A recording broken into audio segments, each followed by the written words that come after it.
اس وقت ایران جنگ میں ایرانی جزیرہ خارگ سب سے زیادہ اہمیت کا حامل ہو گیا ہے، جو ایران کے خام تیل کی برآمد کا مرکز ہے، اور ابھی تک امریکی اور اسرائیلی فورسز کی جانب سے اسے نشانہ نہیں بنایا گیا ہے۔ اس حوالے سے برطانوی جریدے فائنینشیل ٹائمز نے لکھا ہے کہ خلیج کے شمال میں واقع ایک چھوٹا سا جزیرہ ایران کے لیے انتہا سے زیادہ اہم ہے اور بہت ہی حساس ہدف ہے، اور اسے نشانہ بنانا نسبتاً آسان بھی ہے، مگر اب تک امریکہ اور اسرائیل کی بمباری میں اسے نشانہ نہیں بنایا گیا ہے۔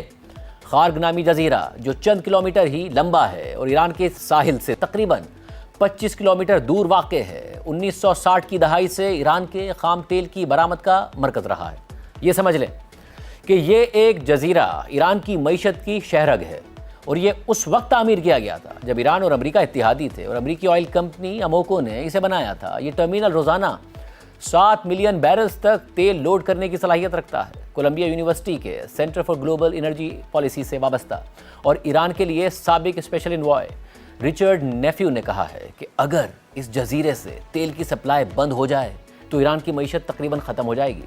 رپورٹ کے مطابق جزیرے کے انفراسٹرکچر کو تباہ کرنے یا اس پر کنٹرول حاصل کرنے کے لیے کوئی بھی امریکی یا اسرائیلی فوجی کارروائی ایران کے لیے سب سے بڑا نقصان ثابت ہو سکتی ہے، مگر اس سے جنگ کے مزید شدت اختیار کرنے کا خطرہ بھی ہے۔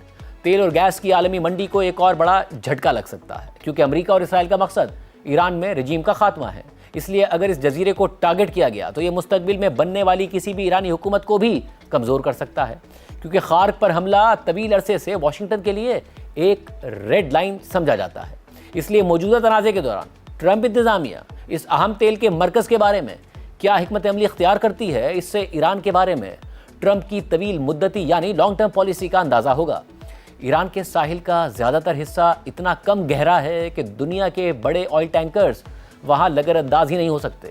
اسی وجہ سے خارگ ایک انتہائی حساس مقام بن جاتا ہے، کیونکہ ایران جو تیل بیرون ملک فروخت کرتا ہے اس کے ہر 10 میں سے 9 بیرلز اس جزیرے سے جہازوں پر لوڈ کیے جاتے ہیں، اور اس جزیرے کی تمام تنصیبات کافی حد تک کھلی ہوئی اور نمایاں ہیں، یعنی کچھ چھپا ہوا نہیں ہے، سب کھلے آسمان کے نیچے ہے۔ جنوب میں ذخیرہ کرنے والے درجنوں ٹینک موجود ہیں، گہرے پانی تک جانے والی لمبی جیٹیاں موجود ہیں جہاں دونوں طرف سپر ٹینکرز لادے جاتے ہیں۔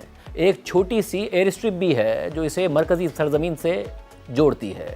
زیر سمندر پائپ لائنیں اس ٹرمینل کو ایران کے چند بڑے تیل کے کنووں سے ملاتی ہیں۔ 1980 کی دہائی میں ایران عراق جنگ کے دوران اس جزیرے پر شدید بمباری بھی کی گئی تھی، اور اب موجودہ صورتحال میں گزشتہ ہفتے سے ایران نے پڑوسی ممالک کے تیل اور گیس کے انفراسٹرکچر پر حملوں کے ذریعے اس تنازع کو مزید پھیلا دیا ہے، جس سے تیل اور گیس کی منڈیوں میں ایک ایسا بحران پیدا ہوا جو پہلے کبھی نہیں دیکھا گیا، ایسا اتار چڑھاؤ ہوا جو ماضی میں کبھی نہیں ہوا۔ صدر ٹرمپ کو مجبور ہونا پڑا کہ وہ اپنی سب سے بڑی پالیسی بدل دیں اور بھارت سمیت دیگر ممالک کو اپنے دشمن ملک روس سے تیل خریدنے کی اجازت دے دیں۔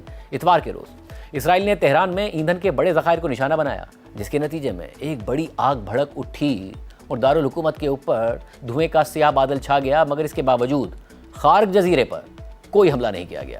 اور پھر یہ خبر بھی سامنے آئی کہ ٹرمپ انتظامیہ اس بات سے بھی ناراض ہے کہ اسرائیل نے ایران میں تیل کو کیوں نشانہ بنایا، حالانکہ امریکہ خود بچیوں کے اسکولز، اسپتالوں اور دیگر عوامی مقامات کو نشانہ بنا رہا ہے۔ مگر جیسے ہی اسرائیل نے تیل کے ذخیرے کو نشانہ بنایا تو صدر ٹرمپ کو بہت برا لگا۔ فائنینشیل ٹائمز کے مطابق ایسا لگتا ہے کہ یہ ٹرمینل مکمل طور پر کام کر رہا ہے۔ ٹینکر ٹریکنگ پلیٹ فارمز کے اعداد و شمار سے ظاہر ہوتا ہے کہ گزشتہ ہفتے کے دوران کئی سپر ٹینکرز نے یہاں سے تیل لوڈ کیا۔ جمعے کی رات بھی ایک خام تیل بردار supertanker strait of Hormuz سے گزرا، جہاں لڑائی کی وجہ سے دوسرے جہازوں کی آمد و رفت متاثر ہو چکی ہے۔ جنگ دوسرے ہفتے میں داخل ہونے کے بعد صدر ٹرمپ نے کہہ دیا کہ اب امریکی بمباری کا دائرہ صرف فوجی اور جوہری اہداف تک محدود نہیں رہے گا، بلکہ اس میں نئے علاقے اور لوگوں کے بعض گروپس بھی شامل ہو سکتے ہیں۔ تاہم وائٹ ہاؤس نے خارگ جزیرے کے بارے میں اپنی حکمت عملی پر تبصرہ کرنے سے ابھی تک انکار کیا ہے۔ خطے میں توانائی سے متعلق ایک اعلیٰ عہدیدار نے کہا کہ اگر خارگ پر حملہ ہوا تو پھر جنگ کے تمام اصول ختم ہو جائیں گے۔ کچھ اسرائیلی سیاستدان بھی ایران کے توانائی کے انفراسٹرکچر پر حملوں کا مطالبہ کر رہے ہیں۔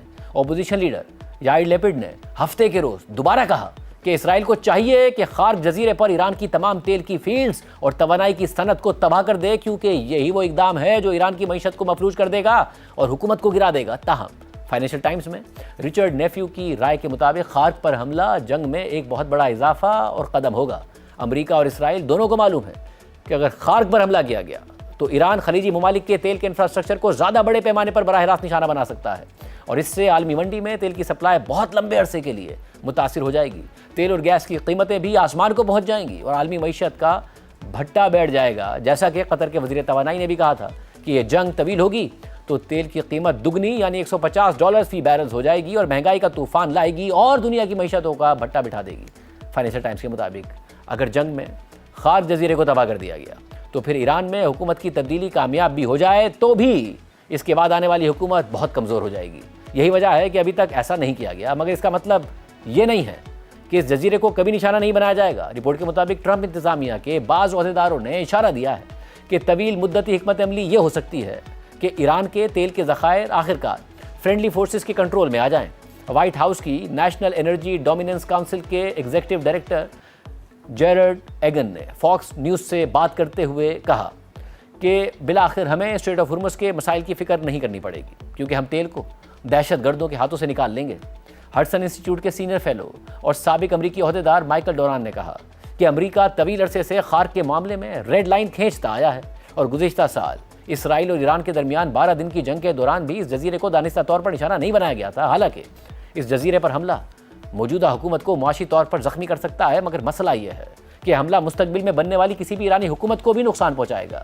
انہوں نے کہا کہ وائٹ ہاؤس یہ بھی نہیں چاہتا کہ تیل کی قیمتوں میں مزید اضافہ ہو۔ امکان ہے کہ اسرائیل بھی امریکی پابندیوں کی پاسداری کرے گا۔ اب تک اسرائیلی اور امریکی افواج نے حملوں کی جغرافیائی ذمہ داریاں تقسیم کر رکھی ہیں۔ اسرائیلی طیارے ایران کے مغربی اور وسطی علاقوں کو نشانہ بنا رہے ہیں، جبکہ امریکہ ایران کے جنوبی حصے اور اس کے سمندروں کی ذمہ داری سنبھالے ہوئے ہے، جن میں خارق جزیرہ بھی شامل ہے۔ تیل کی قیمتوں میں اضافے کے خدشے اور چین کے ساتھ تعلقات برقرار رکھنے کی اہمیت کی وجہ سے ممکن ہے کہ خارق سے خام تیل کی مسلسل سپلائی جاری رہے۔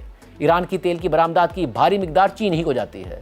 اس وقت جنگ کے دوران بھی ایران نے چین کو 1,10,00,000 بیرل تیل سپلائی کیا ہے۔ مائیکل ڈوران نے کہا کہ صرف انتہائی سنگین حالات جیسے کہ خلیجی ممالک کو ایرانی حملوں میں بڑے جانی نقصانات کا سامنا ہو اور وہ جوابی کارروائی کا مطالبہ کریں تبھی خارق جزیرے کو موجودہ جنگی اہداف میں شامل کیا جا سکتا ہے۔